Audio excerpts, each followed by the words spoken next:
troisième vidéo de Foi et Patrie. Lors de la dernière vidéo, nous avons discuté des origines de cette révolution mondiale. Enfin, nous avons tenté de mettre la table sur ce qui était des sujets comme la franc-maçonnerie et autres. Or maintenant, il conviendrait qu'on ait plus d'avant au niveau des idées, en fait, des origines de la révolution que nous vivons actuellement, mais plus d'un point de vue philosophique, au niveau des idées. Hein. Car, c'est comme qu'on dit, les idées mènent le monde.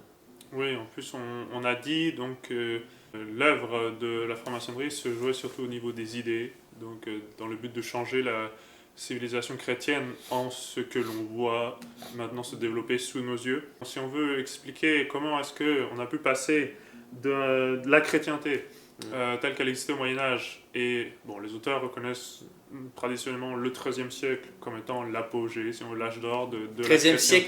En fait, le XIIIe siècle chrétien, oui. C'est l'âge d'or du monde catholique et de la civilisation.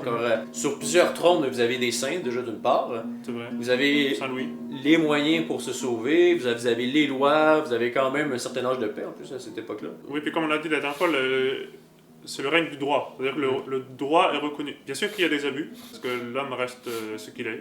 Il y a toujours des gens qui abusent et qui enfreignent les lois, mais le principe du droit est reconnu, l'ordre en soi est établi. Parce qu'en fait, ce qu'il faut comprendre derrière l'organisation sociale de la société, il y a certains auteurs qui défendent même que si la société est chrétienne et ce qu'on voit par les lois et l'organisation de la société en général, c'est de cette organisation-là, la société, que le plus grand nombre des gens ils sont sauvés. Il faut toujours comprendre que dans une optique catholique, la civilisation, le monde d'ici-bas, sert seulement à préparer la vie d'en haut. Hein. Mais par contre, ce qui est quand même assez intéressant, c'est que ce qu'on peut remarquer, c'est que les civilisations qui sont...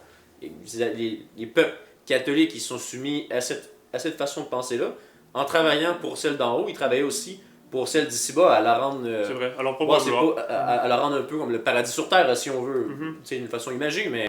C'est un peu abstrait, c'est un peu difficile. Alors, le nominalisme, on parle de quelle époque à peu près? On parle de Guillaume d'Occam, le nominalisme, soit le 13e... Fin du 13e. Fin du 13e. C'est ça, début 14e. Je pense qu'il faut expliquer le réalisme ensuite pour pouvoir comprendre en quoi le nominalisme est erroné. Bon. Parce que l'homme est à la fois corps et âme. Et donc nous avons un côté un peu animal, nous avons un côté qui est plus angélique, spirituel disons. Et nous avons donc une connaissance animale sensible des choses, de ce qui nous entoure, une perception des sens. Nous avons aussi une connaissance intellectuelle, rationnelle. Et c'est principalement ça justement qui fait la différence entre l'homme et les animaux. Hein. C'est l'homme. L'homme a une âme, mais il y a aussi une raison. Hein. Un intellect et une volonté. Alors que les animaux, ils vont suivre ce qu'on dit plus généralement comme étant l'instinct. L'instinct. Nous avons aussi, nous-mêmes, avons certains instincts. Si nous voulons, par exemple, l'appétit pour la nourriture. C'est quelque chose qui est inné, si vous voulez, que nous sentons la faim. Et nous avons envie de manger. Et ça a été mis en place par Dieu pour assurer que nous mangeons. Même si nous ne savons pas exactement pourquoi, quand nous sommes enfants, le besoin de manger peut-être n'est pas encore très clair. Mais nous savons qu'il faut manger absolument pour survivre. Okay? Ça, c'est vrai pour l'appétit pour la nourriture, c'est vrai aussi pour l'appétit sexuel, pour la survie de l'espèce. Ce sont des appétits qui en soi sont bons, mais dont on peut abuser, bien sûr, et dont il est fait abus régulièrement. Donc oui, il y a le côté humain, le côté animal, si on veut, le côté spirituel.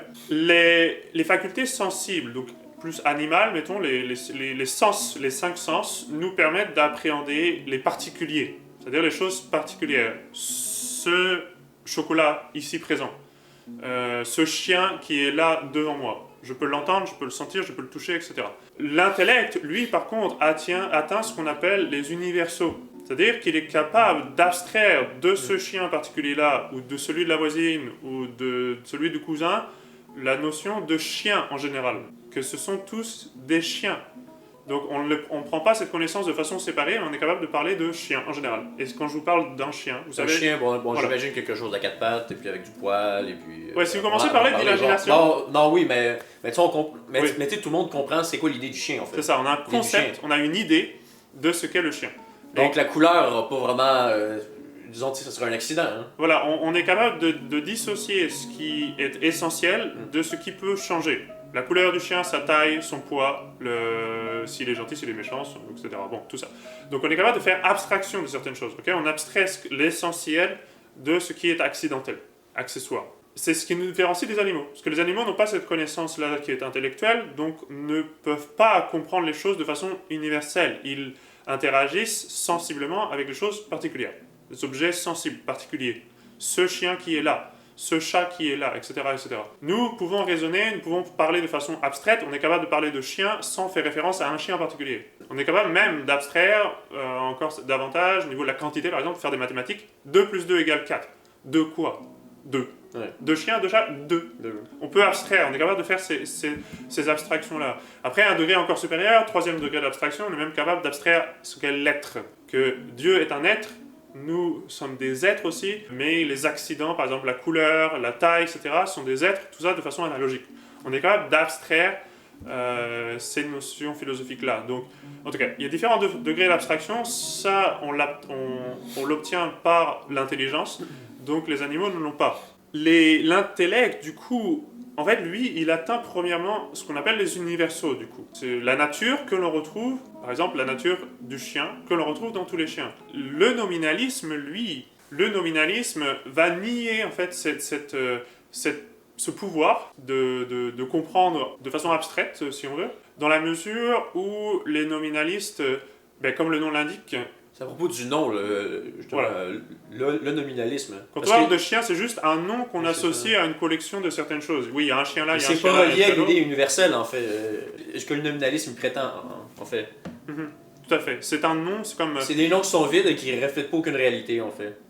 Qu'il n'y a pas de... Ouais, disons que c'est un peu comme si vous aviez toutes sortes d'objets que vous voulez classifier dans vos tiroirs, puis vous décidez, bon, je vais faire des catégories. Ok, ça, on va mettre ce qui ressemble à plus ou moins la même chose, puis on va appeler ça chien, là, paf, on met tout ça là. Là, il y a ceux-là qui ils ont une forme de plus en plus différente, puis hop, ça, on va appeler ça chat, puis on met des tiroirs chat, chien, où on catégorise les choses, mais le nominaliste soutient que ce n'est pas parce que la chose est ainsi en soi. C'est uniquement nous, pour pouvoir interagir avec le monde réel, avec les choses créées, qui mettons des étiquettes. Okay, mais que, par exemple, il n'y a pas vraiment une différence essentielle entre le chat et le chien.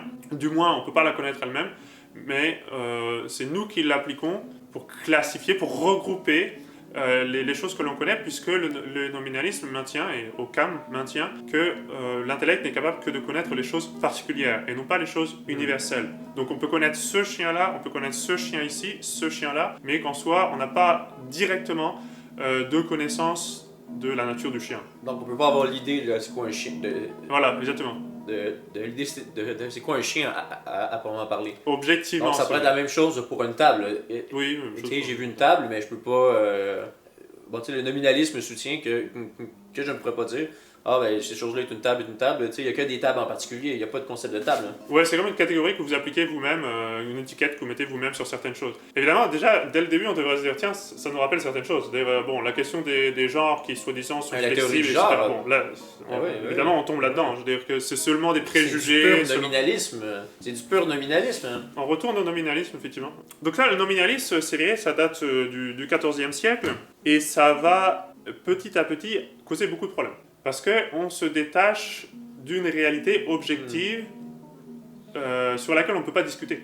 Si on ne peut pas connaître de façon certaine la réalité objective des choses, qui êtes-vous du coup pour imposer votre vision des choses? Ouais, ça, il commence à avoir une certaine négation du réel en fait. Et ça, même encore aujourd'hui, on le voit, il commence à cette époque-là, il commence à avoir une négation du réel. Oui, ou disons, ils disent qu'on ne peut pas prétendre connaître le réel de façon certaine. Puis que vous avez une certaine perception du réel, moi j'en ai une autre, vous catégorisez les choses de cette façon, moi je catégorise les choses de cette façon-là. Donc, alors c'est même le concept de vérité qu'on va voir que plus tard que lui-même est attaqué. Hein? Effectivement. Parce que si vous le conceptualisez comme ça, moi je le contextualise d'une autre façon. Hein? Est-ce que la vérité, ta vérité, ma vérité, est-ce que la vérité existe? C'est que finalement personne ne c'est lourd de conséquences peut prétendre des connaître choses la vérité. comme ça. C'est que finalement personne ne peut prétendre connaître la vérité de façon objective et dire que il y a une nature des choses, puis du coup il y a un ordre naturel objectif qui est une loi naturelle. Toutes ces choses-là, petit à petit, vont être déduites du nominalisme au cours des siècles. Le protestantisme lui-même a été grandement influencé par le nominalisme. Luther a étudié la philosophie d'Occam. Martin Luther, le moine apostat. Oui, le dominicain de Nifle qui a écrit Une biographie de Luther dit que Luther était un ocalmiste toute sa vie, c'est-à-dire un nominaliste en fait, du moins profondément influencé par le nominalisme. Le principe du protestantisme, en effet, y est très proche. C'est l'homme qui se met lui-même devant les Écritures et qui vient pontifier ce qui est vrai, ce qui n'est pas vrai, puis qui... Voilà. À partir du moment où le protestantisme rejette l'autorité du magistère de l'Église comme un guide sûr pour obtenir le sens objectif de la Sainte Écriture, la vérité, la doctrine, la vérité, parce qu'il n'y a qu'une seule vérité. Avec le protestantisme, on commence à rentrer dans un système où chacun serait soi-disant inspiré du Saint-Esprit pour interpréter la Sainte Écriture et du coup définir un peu les vérités religieuses. Et logiquement, ce qui se passe évidemment, c'est que personne n'était d'accord. Ça a entraîné un certain relativisme en fait, vis-à-vis de la vérité. En lisant la Sainte Écriture, vous allez trouver un certain sens, et moi peut-être que j'aurai un autre sens. Justement, et c'est très logique, là, on peut voir l'affiliation avec le nominalisme, car si vous pouvez faire vos propres catégories, alors on peut faire votre propre secte protestante, et puis il n'y a rien qui me dit que c'est meilleur que la mienne, et puis il y a un relativisme en fait. Hein. Et ça va se voir. Clairement l'affiliation. Tout à fait. Et ça, c'est. Bon, là, c'est au niveau par rapport, mettons, en relation avec la vérité. La même chose va être vraie au niveau de l'organisation sociale. Parce que l'Église, si on veut, selon la vision protestante, ne va être qu'une agglomération d'individus qui se mettent ensemble, qui se mettent d'accord. C'est une espèce de contrat social, en fait, de religieux. On va parler du contrat social plus tard, sur le plan civil, mais le protestantisme, c'est déjà cette application de la théorie de Locke et de Rousseau, là, du contrat social, du pacte social dans la religion, où des gens viennent ensemble, avec leurs différentes perceptions, etc., se mettent d'accord. L'autorité ne vient pas d'en haut, si vous voulez. L'autorité vient d'en bas. C'est les différents individus qui viennent se mettre ensemble. Ben, c'est justement, on voit que les différentes sociétés se sont organisées par rapport à leur culte. Qu'on pense, je pense, en Amérique du Sud ou même au christianisme. Il y a toujours eu une organisation de société juxtaposée au culte. Le protestantisme, en réinventant la religion, au final, il finira tôt ou tard par changer la société. Hein. Oui, surtout en partant du principe, justement, en acceptant le fait qu'il n'y ait pas de vérité objective, là aussi, religieuse, objective, à laquelle tout le monde puisse s'accorder et être d'accord. Ils détruisent la possibilité d'avoir par exemple un dogme sur lequel ils soient d'accord. Pourquoi ? Parce que chacun a une perception différente. C'est l'interprétation. Voilà. Mon interprétation, pas comme la tienne, mais je respecte. C'est de l'expérience. Et puis, Voilà, donc ce qui est vrai dans l'ordre religieux avec le protestantisme va être transféré ou va être vrai aussi avec la franc-maçonnerie et d'autres, les philosophes de lumière, etc. Même dans la réalité quotidienne, c'est-à-dire même en dehors de la religion, que vous allez percevoir le monde réel d'une certaine façon, je vais percevoir le monde réel d'une certaine façon, puis finalement il n'y a plus rien d'objectif pour finir. Donc ça remet, là on peut vraiment parler de révolution, c'est-à-dire un nouvel ordre justement, parce que on rejette tout ce qui a été avant pour instaurer sa propre perception des choses. C'est un renversement complet de la société, de l'ordre social chrétien, pour en établir un autre basé sur des nouveaux principes. Ça va être vrai aussi au niveau philosophique avec Descartes. Avec la table rase, justement. Oui, la table rasa. La table rasa, hein. L'idée de Descartes, dans sa méthode philosophique, n'a pas été, mettons, d'éprouver les différents systèmes déjà existants, d'essayer de voir comment la philosophie qu'on pourrait dire naturelle, c'est-à-dire le sens commun, le bon sens que nous avons tous, parce que même sans être philosophe, nous avons un certain bon sens qui est une métaphysique naturelle, ordinaire si on veut.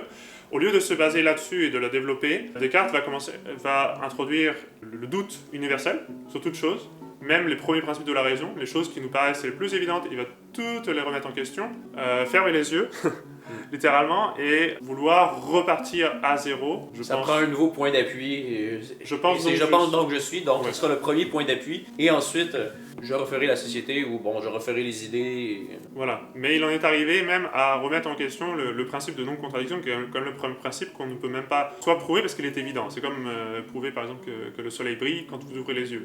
C'est pas quelque chose qui se prouve, c'est devant vous. Là, c'est la même chose.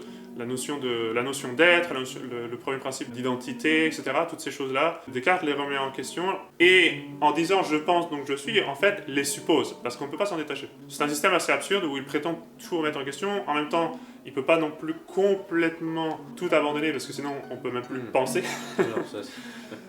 Là aussi, on peut parler vraiment de révolution philosophique. Révolution philosophique, de vouloir tout rebâtir sur des nouveaux principes qui sont erronés.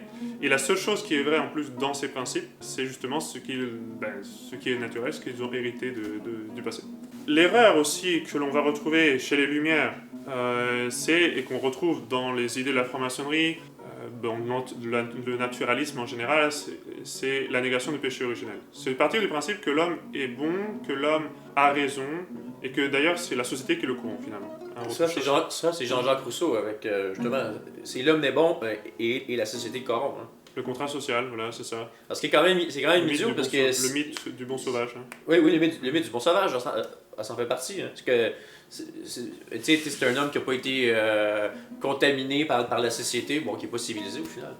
Il n'a pas tous ces préjugés dont on a parlé là, tiens. Mais par rapport justement à la première sentence de Rousseau, ce qui est quand même assez intéressant, c'est que si l'homme n'est bon et la société le corrompt, il y a une contradiction qui est assez flagrante. Parce que si l'homme n'est bon et c'est l'homme qui compose la société, comment que la société devient mauvaise et comment que la société fut faite pour corrompre l'homme. Je suppose que ça veut dire qu'il y avait des hommes qui étaient mauvais. Alors ça veut dire que finalement le principe tient plus, c'est ça qui est... Mais ça revient à la négation de péché originel. Là c'est important, pourquoi? Parce que c'est à la base de toute révolution cette idée soi-disant de se détacher de tout ce que l'on sait déjà et de prétendre mieux savoir. Je ne sais pas si vous avez vu ça, mais récemment j'ai vu des affiches... en tout cas je dirais pas quelle banque défendait ça, mais l'idée c'était... donner la voix aux jeunes. Il y a toujours cette idée que les jeunes savent mieux que les anciens. Bon, c'est sûr que les jeunes ont certaines initiatives, etc., puis on peut avoir de nouvelles idées. Mais ça, c'est une idée qui est typiquement révolutionnaire et chère à la franc-maçonnerie ou à tous ces gens-là dont on a parlé, c'est de rejeter tout ce qui a été fait par le passé, comme si tous ceux qui étaient avant nous étaient tous des imbéciles, qui ne connaissaient rien à rien, et que nous, aujourd'hui, les jeunes savent mieux. La réalité, c'est que les jeunes, ils sont obligés de passer 20 ans à l'école pour pouvoir s'inscrire. Oui, justement, ils sont obligés de passer 20 ans à l'école et ici, ces jeunes-là ont été révolutionnés, ont été illuminés par l'éducation, ce qui est l'éducation nationale, ou du ministère de l'Éducation. Forcément, ils seront plus révolutionnaires que leurs parents et leurs grands-parents qui ont été à l'école il y a 50 ans, 60 ans et qui ont appris d'autres principes à l'époque et qui ont vécu avec. Voilà, mais on utilise le fait que, beaucoup d'entre eux sont naïfs. Ils acceptent le fait, si on leur dit qu'ils sont géniaux et qu'ils connaissent tout sur tout, les jeunes ont tendance à le croire. C'est bête, c'est idiot, mais ils ont tendance à le croire. On dit en français que la science, c'est comme la confiture, c'est plus... c'est beau qu'on en a, plus on l'étale. Ouais. C'est un peu ça, c'est-à-dire que ceux qui connaissent absolument rien, on peut leur faire croire qu'ils connaissent tout et ils vont le croire. Okay? Donc là, les jeunes sont facilement influençables, on peut leur faire croire qu'ils ont les meilleures idées du monde, et en même temps, finalement, leur donner nos propres idées, c'est le but de la franc-maçonnerie. C'est pour ça que la franc-maçonnerie a toujours eu à cœur de s'occuper de l'éducation de la jeunesse. Et c'est pour ça qu'on peut voir en France, ou même dans d'autres pays, ils sont toujours attardés à créer des ministères de l'éducation. Au Québec, c'est la même chose. Bon, il y a eu plusieurs tentatives. Il y a eu le gouvernement de Félix Gabriel Marchand au 19e siècle. Bon, il y a eu finalement le premier ministre de Boucherville, fier descendant de Pierre Boucher, qui a aboli le ministère de l'Instruction publique et qui a remis ça justement à l'Église catholique, conjointement avec les parents. Et finalement, l'idée du ministère de l'Éducation a fini par triompher au Québec, mais ce qui est assez intéressant, c'est que si vous attardez à l'histoire, les gens qui ont été les partisans au Québec, au Canada français, de l'instruction obligatoire, de l'école obligatoire contrôlée par l'État, c'était des gens qui étaient officiellement francs-maçons, anticléricaux, des radicaux. On pense à des membres de l'Institut canadien, surtout en particulier. On pense à la Ligue de l'enseignement vers 1900, ça c'est encore pire. Hein. Maintenant, pour compléter un peu ce qu'on a dit sur justement le fait que le nominalisme et toutes les erreurs qui découlent un peu de ça, là, se détachent de l'objectivisme, du fait qu'il y a une vérité réelle, objective, qui est la même pour tout le monde, va entraîner aussi le danger d'un État indépendant, auto-normé, c'est-à-dire qui ne reconnaît pas de loi naturelle objective. Donc c'est pour ça que certaines choses qui maintenant sont autorisées par la loi, des choses contre nature qui sont autorisées par la loi et même contre lesquelles on peut à peine parler sans se faire envoyer en prison, autrefois étaient des crimes parce que la société change sa notion de justice, de ce qui est correct, de ce qui n'est pas correct. Il n'y a plus de moralité objective, ça se dit aussi. Ce qui est intéressant à remarquer, c'est que ça se retourne contre les individus. Parce que, soi-disant que les individus peuvent choisir ou peuvent déterminer plus ou moins eux-mêmes leur vraie notion du réel. En entrant dans ce contrat social, là, avec un État, c'est la volonté générale, entre guillemets, qui prime. Et donc, c'est la notion que la société, dans l'ensemble, se fait de la justice qui prime, aux dépens de l'individu. C'est pour ça que, après ça, quiconque va pouvoir manipuler l'opinion va pouvoir imposer ces règles. Donc, il n'y a plus de loi objective, il n'y a plus d'ordre objectif, ça devient manipulable, ça devient changeant par l'opinion, mais dans un mauvais sens. C'est-à-dire, comme on c'est qui contrôle les firmes de sondage, c'est qui contrôle les médias, et puis... Et voilà. C'est ça, en fait. L'opinion est très manipulable, comme on le sait. Je veux dire, les médias, du coup, on va avoir une espèce de toute-puissance, là, de pouvoir faire passer un peu tout ce qu'ils veulent. Ça, c'est le danger. Et il y avait des philosophes comme Thomas Hobbes, par exemple, c'est un anglais, lui, qui, en partant de cette idée de contrat social-là, avait dit que, justement que l'individu, en entrant dans un contrat social, renonçait à ses droits un peu, et donc venait à la merci de l'État. C'est quand il a écrit Léviathan, là. Mais c'est un peu ce qu'on voit aujourd'hui, c'est-à-dire que, soi-disant que vous êtes libre, soi-disant qu'on veut votre bien, n'empêche que c'est le gouvernement qui va décider tout. Ouais. Même la morale, il n'y a plus de normes objectives à laquelle vous puissiez faire référence. C'est fini, ça? Il n'y a plus de droit naturel aussi. Tu sais, le gouvernement, le gouvernement, dans sa grande bonté, il peut nous les octroyer, mais il peut aussi nous les retirer dans ce système-là. Si c'est le bien général, si c'est la volonté commune, entre guillemets, c'est fausse en général, parce que concrètement, avec le confinement aujourd'hui, on le voit, la plupart des gens ne sont pas contents de ce qui se passe, mais on prétend que c'est pour le bien commun.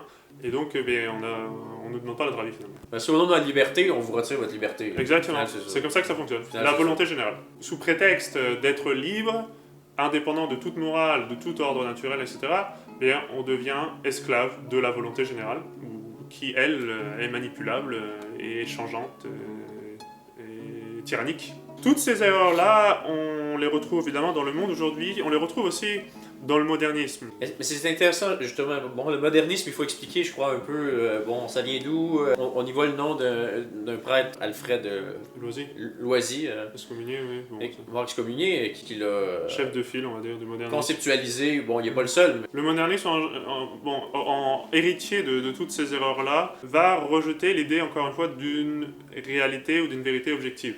Donc les formules dogmatiques même peuvent changer de sens. Les formules dogmatiques elles-mêmes doivent peut-être même être changées parce que si la philosophie change, si la façon de voir change d'une époque à l'autre, alors l'expression du dogme, elle aussi, doit changer. Évidemment, ça veut dire que le dogme lui-même change parce que les mots ont un sens. Le modernisme, justement, va tout relativiser en fonction d'une période, en fonction des préjugés, là encore, en disant que voilà, c'était leur façon de comprendre à telle époque. Maintenant, on comprend les choses de façon différente. Le modernisme rejette en religion la notion d'un dogme objectif. Justement, avec la notion de dogme, on retourne à la notion de vérité objective. C'est-à-dire, c'est Dieu a révélé ceci, et c'est dans ce sens-là qu'il faut le comprendre, et si vous voulez, ça ne dépend pas vraiment de votre perception à vous. C'est objectif, c'est comme ça, c'est pareil pour tout le monde. Le modernisme va relativiser le dogme en fonction des époques, en fonction de votre façon de penser, en fonction de votre sentiment, etc. Disons, c'est d'un point de vue qui est évolutif. Du coup, ça entraîne l'évolution de... Ce qui pouvait être vrai pour les catholiques au 19e siècle, disons que ce soit l'infaillibilité, parce que c'était nécessaire à cette époque-là, puis on dit pour des conjonctures historiques, politiques, l'union des catholiques en réaction à des attaques ou peu importe, ce qui peut être vrai à cette époque-là. Maintenant, ça évolue avec la pensée, quoi. Ça évolue. Ouais, c'est ça. En tout cas, c'est comme on retrouve le subjectivisme de Kant, on retrouve un relan de nominalisme d'Occam. C'est pour ça que justement, c'est assez intéressant, parce qu'à propos du modernisme, le pape Saint-Pédis a dit que c'est l'égout collecteur de toutes les hérésies. Hein. Tout à fait. Parce qu'un certain nombre d'hérétiques avaient au moins la notion de vérité. C'est-à-dire qu'ils étaient dans l'erreur, mais ils défendaient l'erreur comme étant la vérité. Le modernisme lui-même rend comme la vérité même, la notion même de vérité, comme impossible. C'est pour ça que c'est très trompeur, parce que les modernistes ne vont pas nécessairement vous dire « je ne crois pas à la résurrection de notre Seigneur, je ne crois pas à la Sainte Trinité ». Mais en gardant la coquille extérieure, la formule, ils vont y donner un sens complètement différent. Oui, autrefois, on pensait que la résurrection, c'était que notre Seigneur revenait en corps et en âme, etc. Non, aujourd'hui, on a mieux compris, vous comprenez? On voit ça d'une façon différente dans notre philosophie actuelle. Maintenant, c'est juste une expérience ontologique, je crois que j'ai oublié... C'est des symboles, ils vont nous dire, sinon... C'est plus ou moins symbolique, c'est ça. Mais comme les miracles de notre Seigneur, au crible de la science moderne, on dit non, mais c'est pas vraiment possible, c'est que des symboles. Hein. Bon, moi, ce que j'ai déjà entendu de modernisme avancé, hein, Si vous voyez, tu sais, les guérisons et tout ça dans les évangiles, en fait, tu sais, le Seigneur, bon, ils ont pas vraiment guéri, mais ils ont guéri intérieurement, tu sais, ça vient du sentiment, puis...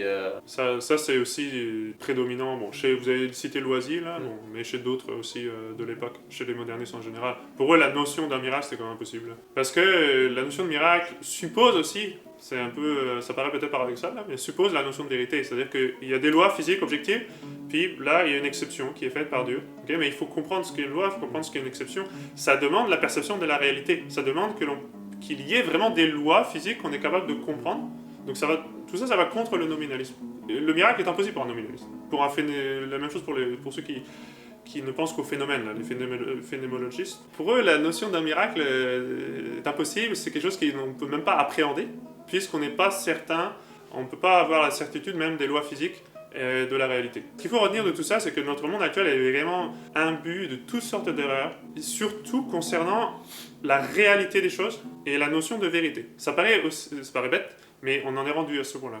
C'est plus seulement une erreur, mettons une hérésie sur tel ou tel point de foi, ou sur tel ou tel point de morale naturelle, mais on est rendu à une aberration dans ce qu'est la réalité, dans ce qu'est la vérité. Ouais, et disons, on pourrait dire aussi que finalement ce qui pourrait être l'antidote à ces erreurs, c'est au final un retour au christianisme, un retour au catholicisme. Oui, et à ses définitions, au thomisme. Puis... Voilà, ça va être possible qu'avec un retour à la philosophie qu'on appelle le réalisme modéré, c'est-à-dire la philosophie thomiste, justement objective, qui regarde la vérité objective, sans quoi, eh bien, on retourne dans toutes ces erreurs-là, on retourne au modernisme, on retourne à l'hérésie. Pour les gens qui voudraient en apprendre un peu plus, on a quelques livres à vous proposer. Sur ce qui est de l'historique de la Révolution, d'un point de vue strictement historique au 19e ou 18e siècle, 19e siècle. Vous avez le livre La conjuration antichrétienne de Monsieur de Lassus, qui est un grand classique. Vous avez aussi, qui a été réédité aux éditions de la Vérité, vous avez La Révolution expliquée aux jeunes gens, qui fait... c'est un livre quand même assez court, mais qui fait, disons c'est la somme de ce qu'il faut savoir. Un bon aperçu. C'est un bon aperçu éclair de la Révolution pour vous initier au principe. En langue anglaise, un peu le pendant, si on veut, anglophone de Monseigneur de Lassus, en langue anglaise, c'est le père Denis Fay. C'est un prêtre irlandais. Donc ces livres sont en anglais, ils ont commencé à être traduits en français, au moins pour certains d'entre eux. Mais c'est un peu la même explication des choses, c'est-à-dire il présente, comme Monseigneur de Lassus, l'antagonisme entre la civilisation chrétienne et la révolution, avec un grand R en général. Après ça, pour ceux qui vraiment sont très portés sur la philosophie et les questions de nominalisme et ces choses-là, un livre que vraiment je trouve excellent dans ce domaine, c'est un livre de Père Garrigou-Lagrange, Le sens commun, la philosophie de l'être, les formules dogmatiques, où il explique justement ce qu'on a dit, c'est-à-dire en quoi le modernisme est un renouveau de nominalisme en rejetant notre capacité à connaître l'objectivité des choses, le monde réel tout simplement. Merci beaucoup, M. l'abbé, et merci à tous de nous avoir regardés et suivez-nous pour d'autres capsules de foi et patrie.